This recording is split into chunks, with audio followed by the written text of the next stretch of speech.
soon as tomorrow. Wow, that is fast. If you need extra cash, go to 27cash.com. That's 27cash.com. 27cash.com.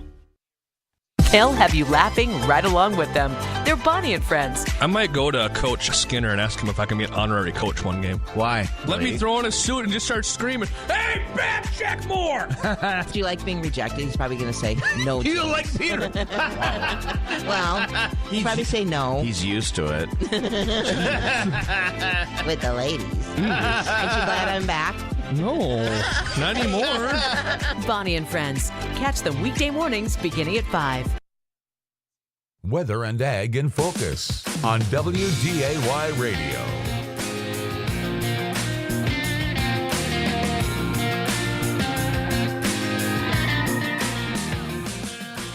And welcome to, man, who's got the headphones turned up here? Who used these last? Woo! Somebody's hard of hearing. Welcome to Weather and Ag in Focus. I'm Chief Meteorologist Dean Wysocki, along with our wonderful, talented Ag Director, Bridgette Readel. I want to thank everybody for joining us on this balmy Tuesday afternoon. It's balmy. It's above zero. It's 5 above. That's one. That's a big step. We're above the donut, so that always helps. Wind chills still checking in area-wide about 20 below. So bundle up if you're heading out there. All advisories have been canceled for the area, but just because the advisories have been canceled doesn't mean you shouldn't use common sense. So yesterday, you and I were here in the studio. I could literally see gray weather moving at us. All right. And I chose to, get out of town in a timely fashion because as the day went on, the wind continued to pick up and got rather blustery. Is that what we're looking at any time yet this week, or are we going to moderate things from here? We're gonna lighten up the winds tomorrow. Tomorrow will be tolerable. And by lightening them up, we're at 30-mile-an-hour wind gusts right now. So those will go down to about 10 to 20. For some of us, it's a bad hair day. Not all of us. I don't have anything to really worry about at this point. We've got temperatures remaining in the single digits all week long. Winds ramp back up on Thursday. We'll probably have wind chill advisories put back in effect on Thursday. Friday, winds go lighter, but still cold. And then the weekend, we do warm up. And again, according to our LRC model, it does moderate next week as promised. Again, this was made over a month ago. We predicted this warm up third week in January. Sure enough, the Arctic air is going to lose its grip. Okay. We're going to warm things up. It won't be for very long, maybe a week if that, and then temperatures. Now, by warming up, again, before everybody gets excited, we're talking 20s and maybe some lower 30s, but a lot of 20s mixed in there. So this is North Dakota in January. That's worth warm. Excitement. That is warm, no doubt about it. No doubt about it. It's been a cakewalk winter. I'm sorry. For us, it has been. And if we can escape winter with just 1 or 2 cold snaps, and when I say 2, keep in mind this stretch of 10-day cold snap, this will cycle back in about 45 days. Yes. So when that does occur, will it be as strong in February as it is now? More than likely not, but it will definitely turn colder once this cycles back through. And this is what the LRC is for. Show us the cycles, see what's going to be coming and going and when. Because, as you and I were discussing in the weather office just a little while ago, my travel is about to pick up. And so I would like to think that I will be free and clear of all serious weather systems. That's when it usually goes. Now, when are you're leaving next week? But yeah, I will be gone some next week. When are you leaving town? Saturday. This coming Saturday. The 20th. Okay. When are you returning? The 27th. Okay. Am I okay? You might be all right. It's going to happen while I'm gone. We might have a storm mixed in the middle there. So. Oh, well, see, that is not my fault, folks. No, it's not. That one is not on me. Very excited about that. Oh, man. So I don't have my sheet for our ag topics today. Fine, then I'm not going to tell you what's on our headlines. It's in the office. I can go run and get it. But. Okay, so I have a couple of things for you. First of all, do you remember when we had Sherry Cook on with the Mosaic Company? We talked about phosphate, nitrogen, why we use them in the soils, plant health, etc. So there is a new, if you want to call it a MAP 2.0, MAP is our phosphate that we use for plants. And phosphate is useful in the photosynthesis, cellular development in plants, that type of thing. Well, in the past few years, some retailers in conjunction with Pennsylvania State University are finding some better ways to have phosphorus use. And this product is called Rhizosorb, and it's embedded into the fertilizer granule at the production time. So what this does is it's really new technology that helps you to use 33% less volume at application. It's based on a plant-driven release, so you have up to 50% more phosphorus going into the plant. Does not change storage requirements of what you're currently doing for your phosphates in a fertilizer plant, that type of thing. But here's the big kicker too. It looks to reduce carbon emissions by 45% while increasing that plant phosphate uptake by 50%. That's a big deal in the production with phosphates, wanting to make sure that we have a significant reduction in greenhouse gas, because that's where we always get called out as agriculture, even though we are the lesser of the problem. Now, I was reading an article today. One of my friends, she works for Farm Bureau out in D.C., and she posted an article, and it had something to do with some of the European countries, how they're banning any GMO products. Yet, hold on, yet all of their imports that they're, especially from Brazil, are all GMO products. Right. So they can't grow them, but they can import them. Well, okay, so that's something that, how are we going to fix that part, right? That feels, it's like a politically governmental situation, because you have all of these rules and regulations on what your farmers can do, but yet you're not checking what's coming in from your imports. That's, to me, hypocritical? That's not just hypocritical, but irresponsible, because why are you going to make folks do that? I don't understand what the situation is. Is there anything in our farm bill, which they're still working on? Is there anything in there, something similar, where they want to ban GMO products here? There is not something like that in ours at this point. And, I'm not sure how we could, when you think about the fact that we have so much of our production for both corn and soybeans would have GMOs. Right. And again, I feel like GMOs is such a word that if we had used something a little more friendly to the consumer, we wouldn't have had this issue at the time that we started using a Roundup Ready traded corn or soybean back in the late 90s.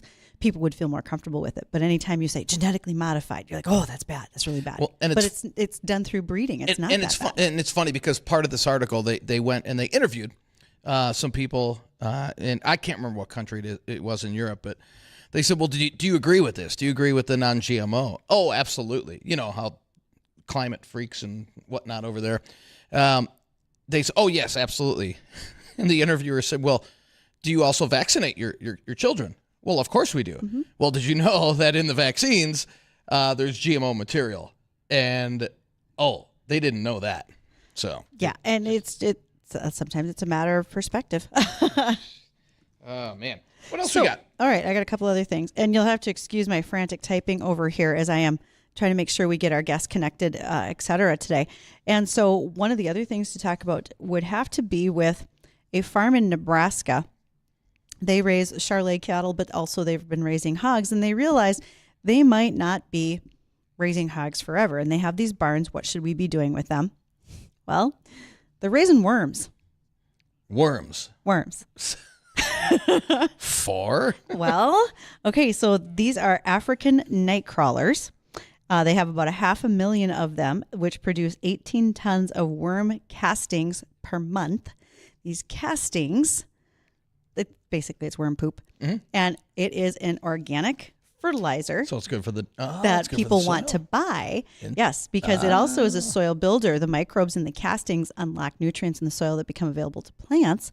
So the effects can really reduce soil compaction, help ensure moisture retention, etc. So really, it's completely organic. It supports the ecosystem, and you have a farm family in Nebraska that is farming worms. Did it say where? Yes, Nebraska? The town is, hold on, I'm looking for it here in my notes, Tilden, Nebraska. Oh, yeah, okay. Yep, so they converted a hog barn. And he said the consistency of the castings are similar to coffee grounds, and they started out with 28 2.5 gallon pails, and now they've continued to increase their production from there. So it's really pretty cool. Wow. What will you think of next? Hey, if it works, though, right? Well, okay, so you have people asking for that type of thing, and they want to make sure that they get, something organic, etc. So why wouldn't you do it? I think it's pretty cool. It's funny you should say. There's a good bar in Tilden we used to stop at when we went canoeing up on the Niobrara River. It's a small little town. Their bar there was it was a blast. Well, you know what? We all have our favorite places. That's right. Well, we are running up on break. We have American Ag Network coming up, but Soon. we also have a special guest coming on, too. We do, and we're working behind the scenes to make sure we get him connected. And we're going to be joined with Max Armstrong. So for those of us who grew up in ag with the early morning ag shows, you grew up with him on radio. I grew up outside of Chicago. I remember listening to him on WGN all the time. Yeah, and so Max is a longtime farm broadcaster. I first became aware of him probably when I was a teenager, and he was working with Orion Samuelson. Those are both big names in farm broadcasting. They've been around for a long time. I would venture a guess that Max has probably been in farm broadcasting somewhere in the neighborhood of 50 years at this point. So many of us have heard his voice over the time, and it's a voice that is as recognizable as Paul Harvey to many. Oh, yeah. Easily. And, you and I were doing some prep work today, and we were talking about the fact that he is a big fan of Farmall tractors. He has done the Mecum auctions when it comes to classic tractors. That's been outstanding. And he has, very near and dear to him are fire departments and that type of thing. So we have a lot of areas of things that we can talk about. We have plenty of room for questions from our listeners. He's today. a legend in Illinois. I believe he's on the Hall of Fame there, right outside the Tribune Tower on Michigan Avenue. Is that just for famous Illinoisans? Yes. Is your picture going up next? My picture will not be up there.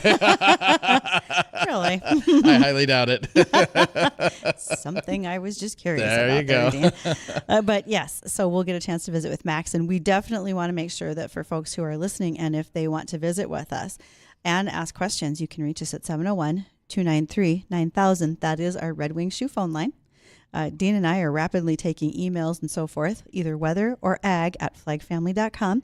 So we are very happy to use all the methods of technology to make sure we're up and running.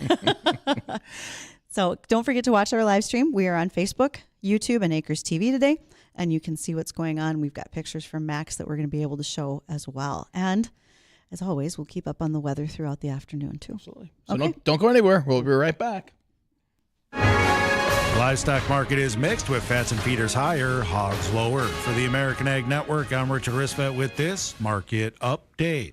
Following the ability for spot month live cattle futures to break through short-term resistance levels late last week before the long weekend, active buying interest has redeveloped in nearby contracts. Now, this has been most evident in February futures so far, which are holding strong triple-digit gains and have moved above the $173 per hundredweight mark. Now, this is the highest price level since the end of November and is helping not only to instill buyer support back into the market, but it is also spurring additional interest in other nearby and deferred contracts. Cash cattle remains quiet with limited interest. There are a few asking prices of $174 and higher in the south, but it may be mid to late week before significant interest is seen in most areas. Box beef prices are higher. Choice up $273 and select up $692 with a movement of 70 loads. Now, lean hog futures, they are posting firm losses through the morning. Today's weaker trade is signaling the second trading session in a row where prices have moved backwards. But even with this market pullback seen early in the week, it is important to remember the strong upward shift seen in lean hog futures over the past 2 weeks. A combination of position adjustments is still happening while traders try to assess the fundamental support available in the lean hog and pork complex over the next few days.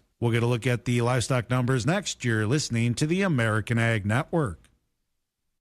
Wheat growers of the North, it's time to push performance with Westbred wheat. With regionally proven varieties like WB 9606 with good stress tolerance and WB 9719 with outstanding yield potential and excellent standability. Trust Westbred wheat to help you get the most out of every acre. Now's the time. Boldly grow. Seize the season with Westbred wheat. Performance may vary. Read and follow pesticide label directions, grain marketing, and other stewardship practices. When it comes to cereal disease protection, Prosaro Pro 400 SC fungicide from Bayer makes all the difference. With 3 effective active ingredients for overlapping control of foliar and head diseases and a flexible application window for head scab, it's formulated to lower DON, protect yield potential, and promote superior grain quality. Prosaro Pro, The future of plant health starts here. Visit ProsaroPro.com to learn more. Always read and follow grain marketing and all other stewardship practices and pesticide label directions. Let's get a look at the livestock numbers. Live cattle February up 145 at 172.82. April up 75 at 174.92. June up 42 at 172.05. And the August live cattle, they're up 47 at 172.55. Feeders January up 70 at 227.27. March up 70 at 228.40. Lean hogs February down 167 at 70.22. April down 157 at 77.05. And the May lean hogs, they're down 95 at 83.50. The dollar sits at 103.0 with crude oil trading down a few dimes at just over $72 a barrel. For the American Ag Network, I'm Richard Ristvet. Weather and Ag in Focus on WDAY Radio. And welcome back to WDAY with Weather and Ag in Focus. Thank you for joining us today. And by us, myself and Dean Wysocki, Chief Meteorologist. We did see an email here from Andy regarding the LRC, and we will make sure to address that before the end of the hour. Andy will answer your question about when we're getting in the field in Richland County. But before we get there, we want to visit with our guest today. And I am tickled pink, even though I look a little blue. Ha ha. Oh, it's going to be a good day for me, Dean. All right, we have with us our guest today, and that is Max Armstrong. Max is a farm broadcaster. He has been with, is there a special way you say WGN, Dean, that you grew up with? Is there like a jingle I should know? Oh, well, I didn't even know. I can't even remember if there was a jingle for WGN, to be honest with you. I bet Max would know. Max will know. So, Max Armstrong, thank you for joining us today. Hello, you two. How are you? Good. I know there was a jingle for WLS, but I don't recall one for WGN. Actually, they didn't start using jingles until after I left there. They started using some jingles maybe about 10 years ago, but all of the time I was there, they didn't use a jingle package. So what you're saying is they had to find a creative way to replace you, which is just too bad they had to go to jingles when they had that golden voice of yours. That's right. But it was better than a Max singing, that's for sure. So, Max, half of our audience is an urbanite, and they might not be familiar with who you are. So tell us about the farm boy from Illinois. Well, I'm used to talking to folks in the cities, by all means. That was much of what we did over the years at WGN was to try to relate things. My colleague Orion Samuelson and I were involved in advocacy, if you will, a long time ago. He started doing it probably around 1960, explaining things to the large non-farm audience that we addressed. Dean, did you say you grew up in northern Illinois? Yeah, I grew up in Plainfield. Plainfield. Yeah. Seriously? Yep. Were you there when the big tornado hit? I was. In fact, I was working. I interned with Tom with Skilling there, and I remember I was driving. I was getting ready to drive in for my internship. I was out in DeKalb, and we saw it go through Pecatonica, DeKalb, and then race down towards Plainfield. Yeah. So you interned with Tommy. He's getting ready to retire in a few weeks. It's about time. It's about. Yeah. He deserves retirement for sure. He started there about 6 months after I did. That was in 1978 when he started. I actually used to fill in for him on Channel 9 a few nights for about 9 years. I mean, fill in maybe 5 or 6 nights when they were really desperate. Well, what you need to know, Max, is that Dean has been so excited that you're going to be on. There's been a lot of fangirling. So it's not just our farm community. It's the weather guys who think you're pretty awesome, too. Well, thank you, meteorologist. I know I've been listening to you guys over the past few days, and it's kind of an interesting scenario that you folks have there right now. I am sitting at this moment about 13 miles from the North Carolina Capitol building in my home studio. A friend of mine who is a plumber was posting just about 2 hours ago, which I found interesting given the interview that was on WDAY not long ago about how to prepare for cold weather and to make sure your pipes don't freeze. We have that conversation a lot. Yeah. It's been an easy winter here, though. It has. For the most part. It really has. So I'm going to ask a question in the exact opposite, because Dean and I were having this discussion a little bit earlier. Let's talk about fire.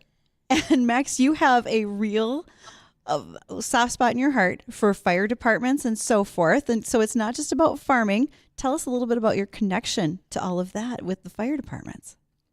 Well, in the western suburbs of Chicago, not far from where Dean grew up in Plainfield, I served on a board of fire commissioners. I was appointed by the county board in DuPage County. That's the next county north of where Dean grew up there. And and I served on that board of commissioners, hiring firefighters and paramedics for 22 years. And it was some of the most satisfying experiences of my life, I must say.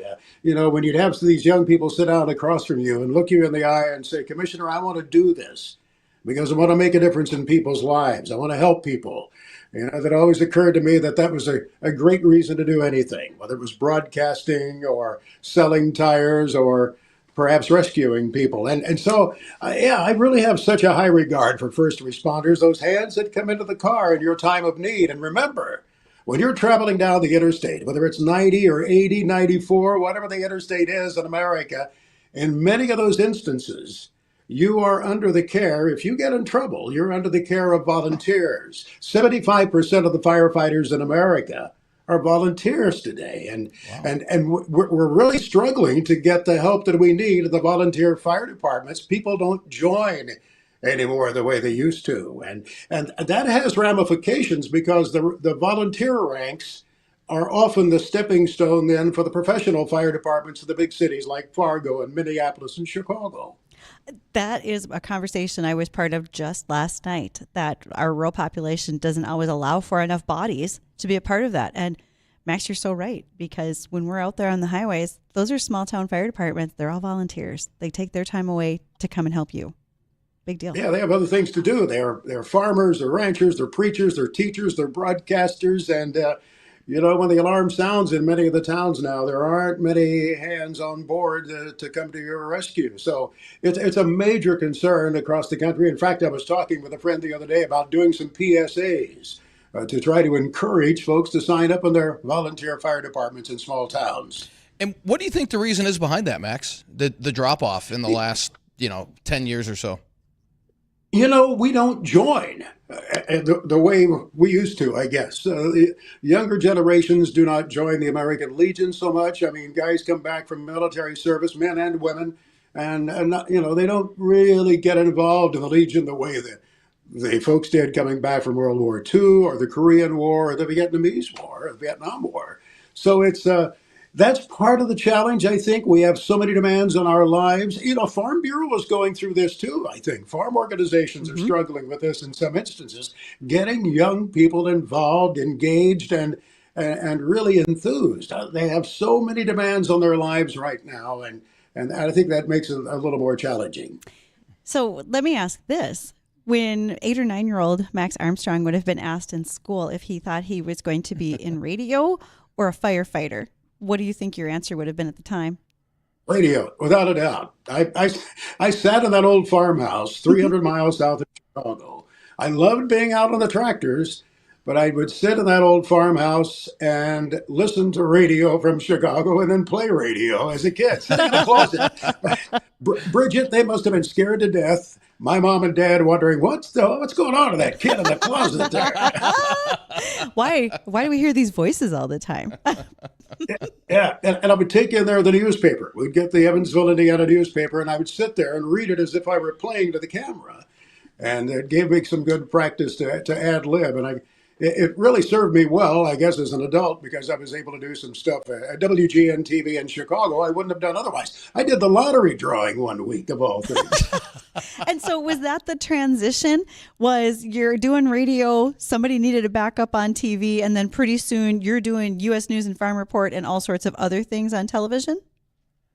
No, I was actually, when I was hired at WGN Radio and Television, I was the farm broadcaster with Orion Samuelson. So I was doing television, right from the start there on WGN TV 9 in Chicago, and we had a morning TV show. That's it. Well, I was sitting on the set of Top of the Morning is what it was called. Oh, yeah. And you can see one of the big cameras there. Yes. I was on right before the kids show. We had a guy by the name of Ray Rayner. Oh, Ray Rayner was great. We grew up Cuddly Dudley, and that was the best. and I bet you watched Bozo's Circus. Bozo? We were on Bozo's. We were lucky enough to get tickets. Yep. I've begun Well, to. There's times I wonder if Dean was bozo. Well, luck was a big part of it because there was an 8-year wait for tickets. They didn't charge. What? Hey, Dean, there I am. There I am standing in front of the weather map that Tom used. Back there you go.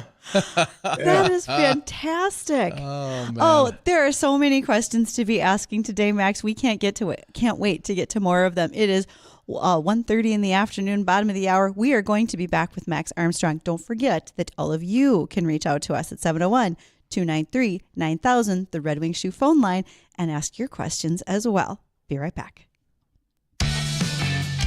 Oh, can you imagine a stress-free Sunday with family, friends, fun, and food? You can have it when you make Barron's your new Sunday brunch headquarters. Experience a brunch like nowhere else. Your kids will love the customizable waffle bar, fresh scrambled eggs, thick cut bacon, and much more. Plus, while Mama sips on a mimosa, you can wear out the kids in the arcade at Kingpin's. For a stress-free Sunday, mention My Brunch Headquarters and receive 20% off brunch at Barron's. Make your Sunday stress-free, filled with great food, no cleanup, and most importantly, where family, friends, fun, and food come together for brunch at Barron's. Go to brunchatbarons.com. Again, brunch at BARONS.com.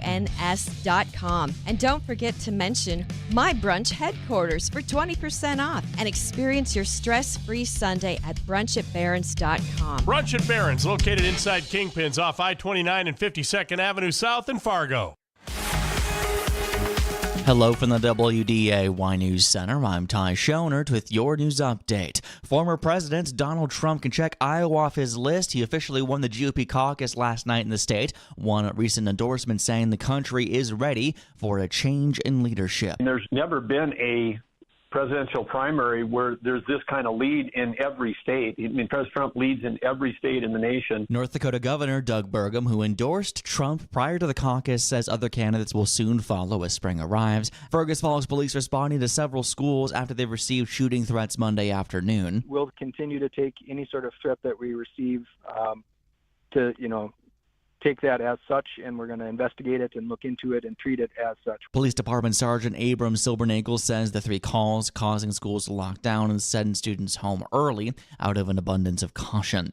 And Trygve Hammer, the Democratic NPL candidate running for North Dakota's lone congressional seat, says he supports $100+ billion the U.S. has spent on the war in Ukraine. We basically have hired a mercenary army to take care of, a murderous dictator or autocrat. When asked about American shipments of military equipment for Ukraine that can be unaccounted for, Hammer says tracking equipment in a war zone is not always easy. I'm Ty Schoenert with WDAY RadioNow.com. First with the news when you need to know.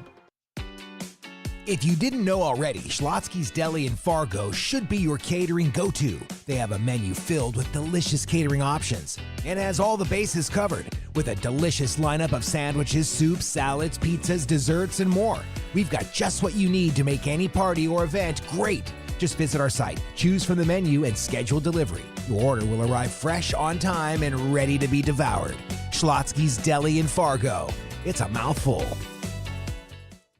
When it comes to putting an honest day's work, you need the right gear. That's where Red Wing Shoes steps in, trusted by the toughest, worn by the best. Hi, Teresa here from the Fargo Red Wing Shoe Store. We're more than footwear. We're committed to quality, durability, and comfort for your feet. Whether you're in the field, on a job site, or out on the town, Red Wing Shoes has a perfect fit for you. Red Wing Shoes, where hard work meets the perfect pair. Because a job worth doing is a job worth doing right. 3003 Main Avenue in Fargo, Red Wing Shoes for ultimate durability.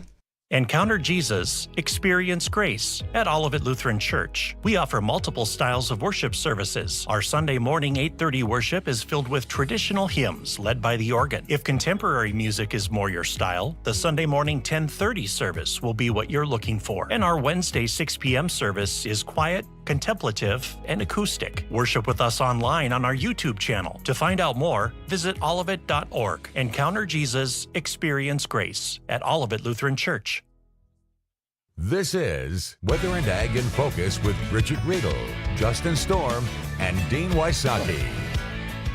Welcome back, folks. So glad to have you joining us this afternoon here on Weather and Ag in Focus. And I know folks are listening because John sent me a message. And he just wanted to send a reminder that not only did Max Armstrong and Orion Samuelson, but even sometimes Bozo the Clown taught a lot of kids about ag by default, even those city kids. And we get the great pleasure today of visiting with Max Armstrong and sharing all of the things that he knows about farm broadcasting, and there's plenty of it. So, all right, you mentioned earlier, Max, interns. How many interns would you say you had over the years that came through your hands in communications? Oh, that's a great question, Bridget. I lost track, but some of them did very, very well in their careers. One of them has been the general sales manager for WGN-TV in Chicago. She grew up on a farm in northern Indiana and has been the sales manager there for many, many years. Others have gone on to careers with other corporations, many of them outside the realm of broadcasting. And, I would imagine, as was the case with Tom, Dean, there's a lot of pride in seeing what some of your interns have done, what they've gone on to accomplish. And not that we played a major role in it necessarily, but just to see. Yeah. No, you're right. You're absolutely right. Yeah, one of our interns, Orion, and I actually read scripture at her wedding. Oh, fantastic. And Orion read from the Old Testament, I read from the New Testament. I said, if that country church was ever going to be hit by lightning, it would have been on that Saturday. Oh, man. Well, Max, you've been doing this, obviously. It was for more than 50 years. And is there any one story in particular that stands out over the 50 years that you've been doing this? Is there any one particular one that, boy, this was just the best story I've ever had to cover? Oh, man. Oh, Dean, I have to thank you for the way you teed that up. It's in this book, More Stories from the Heart. Your salespeople, I know, are going to send me a bill for this, but More Stories from the Heartland. And it ties in with the terrible terrorist tragedies of 9/11. It was the man I met just 2 weeks later, and his nephew had been at the controls of the first plane commandeered into the World Trade Center. And he came up to me to thank me for what I had said on the air about his nephew. And the whole story is in there. It's one of those moments, I can still picture every aspect of that morning out on a farm field at the Farm Progress Show in Indiana. But that was one of those. I met John Deere's great-great-great-grandson just a couple of years ago. That's not in the book, but one of the most memorable things that happened, we were at a Mecum auction. And a guy came up to me and he said, I think there's somebody here you'd like to meet. And he said, it's John Deere's great-great-great-grandson. I'm laughing. I'm thinking, yeah, sure. Turns out it was Mr. Hewitt who had a lot of grasp of the company and appreciation of the company and shared some insight with me as I had a cameraman right there. We recorded. That's perfect. And when you said at the Mecum auction, my first thought was it's one of those Farmall tractors that caught your eye. But nope. It was somebody related to John Deere. So surprising there. Yeah, that's right. And it surprises people sometimes, Bridget, when I tell them that's one of the most memorable stories of my career. But when I started talking with him about his dad, who led John Deere through the 50s and into the early 60s, he started talking about his mother. And he became almost emotional about it, saying that his mom was a driving force behind his dad during that expansionary era that took John Deere around the globe back in the 50s. And it was really kind of a telling moment for me and just a very enjoyable interview. If you think about it, Max, all of the stories that you have covered and the people that you have met, how many volumes do you think you could have of that book that you've written? Oh, I don't know. There are short ones, Bridget. I say it's a good bathroom book. It has short stories, a lot of pictures, and it fits right on the tank. Oh, that's perfect. But nonetheless, you have covered so much ground. Do you recall the story that you were assigned and it gave you pause where you thought, I'm going to do what? Many of them we just kind of stumbled into. I tell the story in the first book about going to England, where I thought I was going to be interviewing the Commissioner of Agriculture for Great Britain. It was during the foot and mouth disease epidemic in the early 2000s. And we get over there, and I get a call from the woman with the British government, and she says, I have some news for you, and that is the fact that you will not be meeting this morning with the Commissioner of Agriculture. Well, I just about lost it. I mean, I'd taken a cameraman. We flew across from Chicago. I was sure we were going to get this interview. In the next breath, she said, "That's because you will be going with the commissioner to 10 Downing Street this afternoon to meet with Prime Minister Tony Blair." And it was one of those great opportunities. I tell the story. It was in the first book, Stories from the Heartland, where I walked through the door. You know that door that has the 10 on it? Yes. You know, the number 10 at 10 Downing Street. I walked through the door and there was nobody there. And I had to decide which way to go, left, right, straight ahead. I went to the right, and I was wrong. Oh. Some guy greeted me, and he said, "Yeah, a very large man greeted me and got me on my path." He was sure to correct your path at that point. And Max, how many countries have you been to in your career?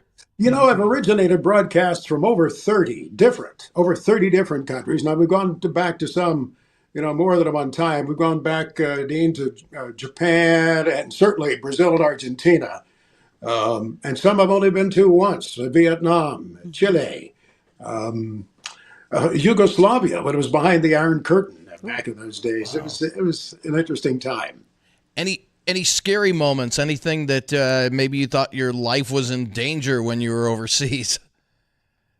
Yeah, we were over there in Algeria, and it was after the, it was during the, I'm trying to think what year it was, 94, 95, something like that. Mm-hmm.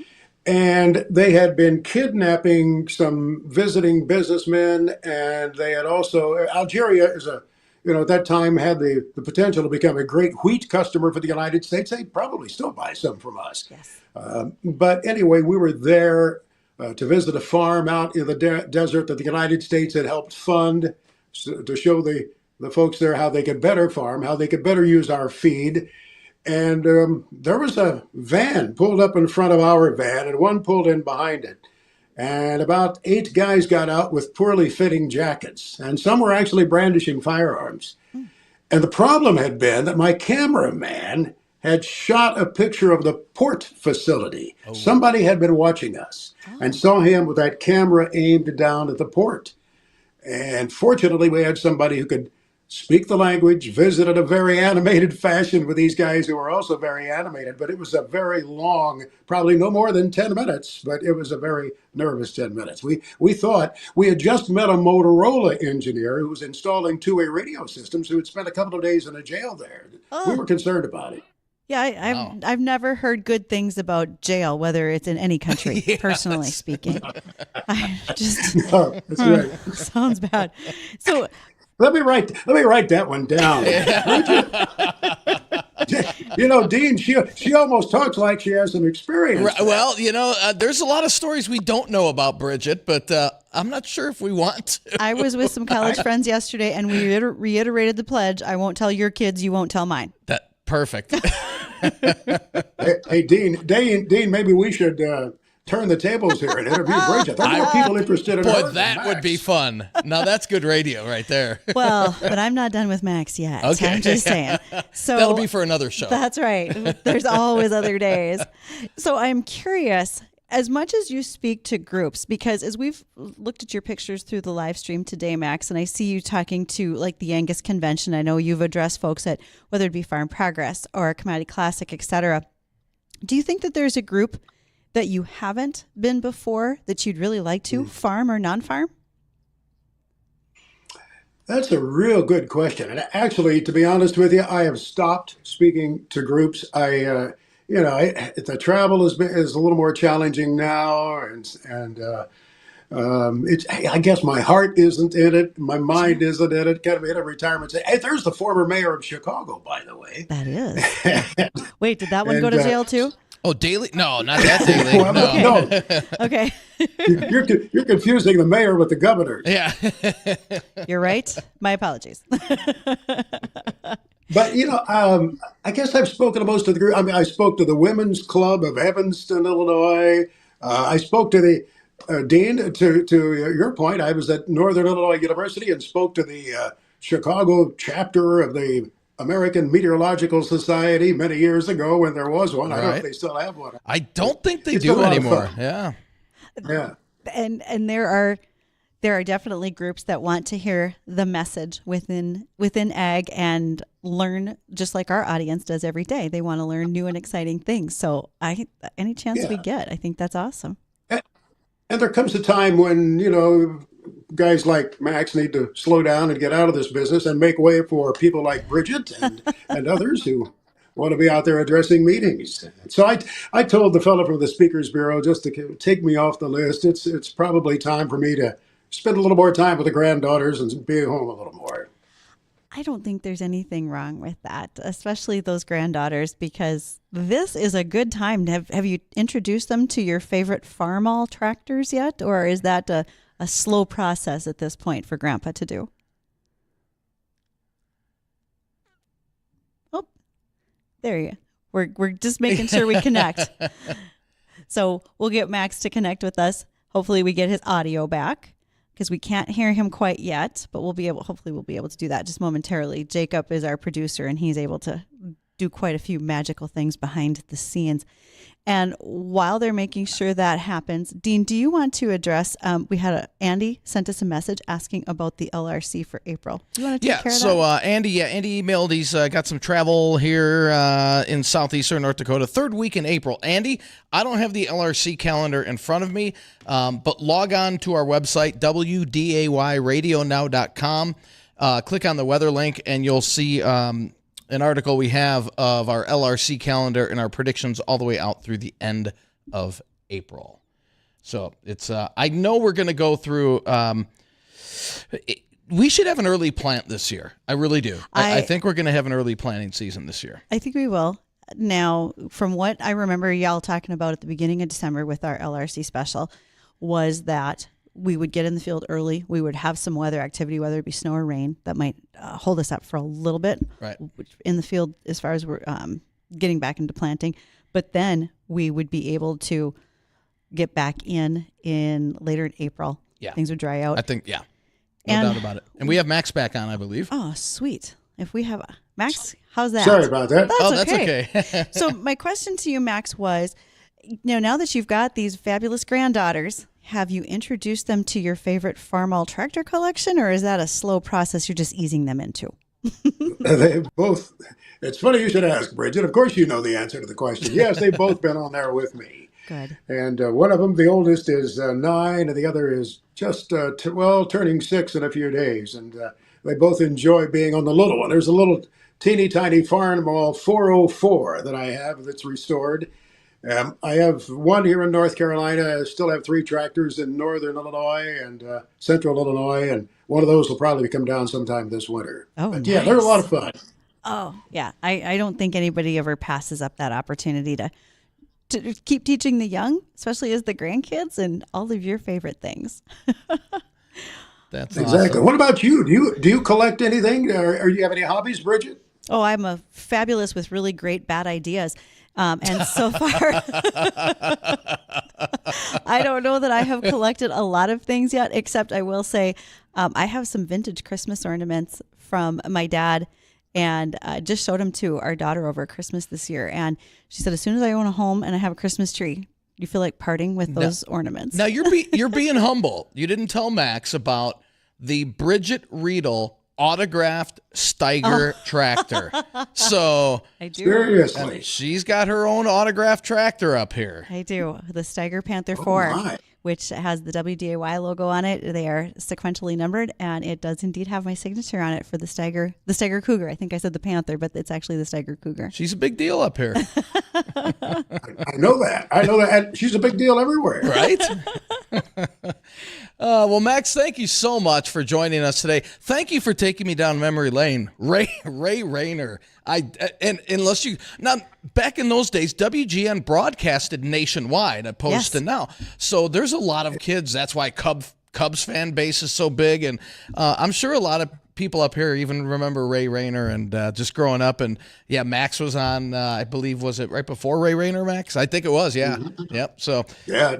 You remember the duck? He used to have a duck in the studio. You remember that? Yeah. Oh, yeah. Oh, what was his name? Cuddly Dudley was the bear. Shelveston. What was that? Shelveston. What was that? Shelveston the Dutch. Shelveston, that's right. Oh man, he did. He had a live duck. It was great. Now here's the story that can be told. Okay. Shelveston was brought in each morning from a pet shop. They leased him. They'd bring him in at about 6:30 in the morning, set him out in the hallway, and he's sitting there about half asleep. So before the stagehands would bring him in, I'd walk out of the studio and just kick the cage to wake him up. Now it can be told. Now you have the rest of the story. Oh, that's awesome. Well, for those of us who, again, grew up spending all the time listening to Orion Samuelson and Max Armstrong, and Max, I will tell you my slight brush with fame being at National FFA Convention when we were still holding it in Kansas City, Missouri, and you and Orion were outside of the convention center filming that day. And as my chapter walked by, you said, we need someone to stop, and we need the back of your jacket as we go to commercial. And I stopped and turned around. And so that was my jacket on the TV show, never knowing that someday in my adult life, I would get this opportunity to spend quality time with Max Armstrong. Oh, that's great. Now, Max, if anybody wants to get your book, they're interested in hearing your stories. What's the best way for them to get that? Oh, man, I got to write a check to Dean now. It's maxarmstrongbook.com. maxarmstrongbook.com. I will put a link to that on our Facebook page, too, for Weather and Ag in Focus, and that way folks can find it even easier. Awesome. All right. Max, thank you so much for joining us. We're going to have to, there's so many other questions that we could have dove into, so maybe we'll have Max back here as a return guest. You just never know. That'd be great. I would love it. I'd be honored. Thank you both. Great. Thanks a lot, Max. Thank you. Appreciate it. And don't go anywhere. When we come back, we'll have a recap of the weather. If we have time, we'll hit a couple of ag topics. Don't go anywhere. We'll be right back. They'll have you laughing right along with them. They're Bonnie and Friends. Miller Lite is coming out with a $5 tin of beer-flavored mints. Do you want your breath to smell like beer? No. How about this? You're a big Miller Lite mint fan, and then you get pulled over for speeding, and the cop comes on your window and is like, do you know why I pulled you over? No, why, officer? Have you been drinking, son? And you're just like, geez. No, it's my mints. Right. I think that's kind of a funny predicament to be in personally. Bonnie and Friends. Catch them weekday mornings beginning at 5. Are you tired of woke investment firms trying to push their political agenda onto your money? This is Brian Kronk, financial advisor at Collins & Kronk here in Fargo. If you are through with big East Coast companies and their ESG agenda, call Collins & Kronk for a consultation. See how we build a plan based on what matters to you. Call Collins & Kronk today, 701-235-0119. That's 701-235-0119. At Collins & Kronk, you matter. Raymond James Financial Services, Inc. member, FINRA, SIPC. Collins & Kronk is not a broker-dealer and is independent of Raymond James Financial Services. With Jiffy Lube Multicare, it's our job to make car care make sense. With personalized service reviews that swap the car talk for straight talk, so you know what your car is telling you and what to do about it. Where highly trained service technicians have your back, helping you take care of the small stuff before it becomes big stuff. Plus a full range of services from Pennzoil oil changes to tires, brakes, batteries, and more. We've got what your car needs, so you're ready for whatever's next. Putting you in the driver's seat of car care, that's a job for Jiffy. Jiffy Lube, 1780 South Columbia Road, Grand Forks. Just 3 words tell you everything you need to know. They tell you why we employ more than 2,000 workers at our factory in Virginia Beach, and why over 10,000 local steel dealers are putting battery power in the hands of Americans. Just 3 words. Made in America. Real steel. Find yours at steelusa.com. The majority of steel products sold in America are made in America of U.S. and foreign materials. Batteries and chargers are sourced internationally. Mr. Clean, Mr. Clean. Of course I use Mr. Clean Magic Eraser to clean tough messes off my stovetop and bathtub. But then I discovered I can also use it to easily clean my patio furniture and even my shoes. I'm hooked. And when wipes won't cut it, I use Magic Eraser Sheets. They're thin and flexible erasers, perfect for everyday messes, like gunk on my counters and sinks. They really are magical. The reviews are in. Mr. Clean Magic Eraser and Sheets make cleaning look easy. You've heard the buzz about IT jobs in cybersecurity and AI, right? Why not prepare for a career in these fields and take advantage of the high demand? You could enjoy a more rewarding and recession-resistant lifestyle. Train in just a few short months at My Computer Career. No experience necessary. Already in IT? Skill up for positions employers need to fill. Go to mycomputercareer.edu and take the free career evaluation. That's mycomputercareer.edu. Financial aid is available for qualified students, including the GI Bill. Weather and Ag in Focus on WDAY Radio. Oh, my God. And welcome back to Weather and Ag in Focus, 1:54 in the afternoon. We've got a few minutes left, not many, but we do have Greg on line one here with a question. Greg, welcome to Ag in Focus. What's your question today? Yeah, this is kind of years ago. There was a guy that used to come on. It was kind of somewhat nationwide, and he did kind of the weather and farm reports. His name was Earl Finkel, and you got to be probably in your 50s or 60s to remember the name, but the name was Earl Finkel, and he would come on certain stations and give the farm reports and also give forecast weather reports. And anyway, he kind of abruptly got canned. He was doing the regional weather reports, and it came to California, which is a huge state, and they have multiple growing seasons, and he was coming to do California's report, and he said, and now for the state of California, and he said, in an afterthought, he said, land of fruits and nuts. And he got canned shortly thereafter quickly. Yeah, Earl Finkel, you have to look it up. I know the name, and I believe he was based out of Wausau, Wisconsin for a while. I want to say I think he's passed on now. But if it's the same Earl Finkel, I believe he did weather for a period of time up in Wausau, or he owned a company in Wausau. It was one or the other. It was. He'd have to be in his 90s by now. I believe this was.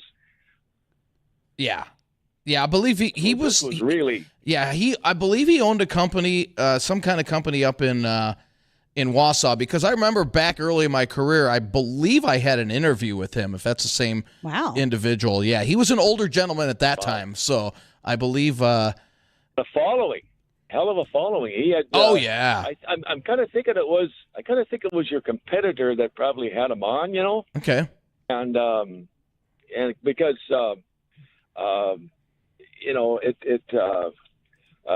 think they jumped on the bandwagon because he was quite popular, and I forget what time of day he was on, but it was hilarious to listen to the guy. Yeah, I mean, it wasn't just weather and farm reports. It was his agenda. It's a little of everything.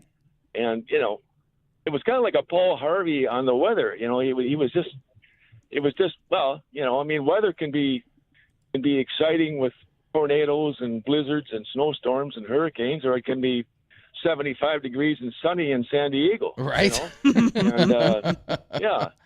Wow. Well, Greg, thanks. Thank you. Do some research. Yeah. Thanks for sharing that story. We appreciate it. Appreciate you calling. It's we're 1:57, and let's do a quick recap of the weather. Temperatures outside right now are 7 degrees. A wind chill of what is our wind chill? 14 below. So not quite the dangerous category as it was, but still, it's cold out there. Make sure you bundle up out there. Winds are still gusting at close to 30 miles an hour, 20 miles an hour right now. And we're looking at temperatures remaining in the single digits today and tomorrow, slightly lighter winds tomorrow, and then a reinforcing Arctic front hits on Thursday. That will drag down colder, and windier conditions as well as we head into Thursday before winds lighten up on Friday. A little bit of light snow on Thursday, but doesn't look like a big deal here.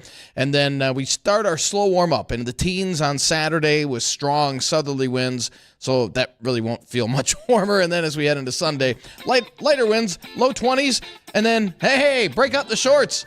We're in the 20s, possibly low 30s most of next week. Can't wait. Who knew it could happen? Right? And here we are. Yeah. So for Bridgette and myself, want to thank you for joining us on Weather and Ag in Focus today. We'll be back at 1 o'clock tomorrow. Don't go anywhere. The Jay Thomas Show is coming up next.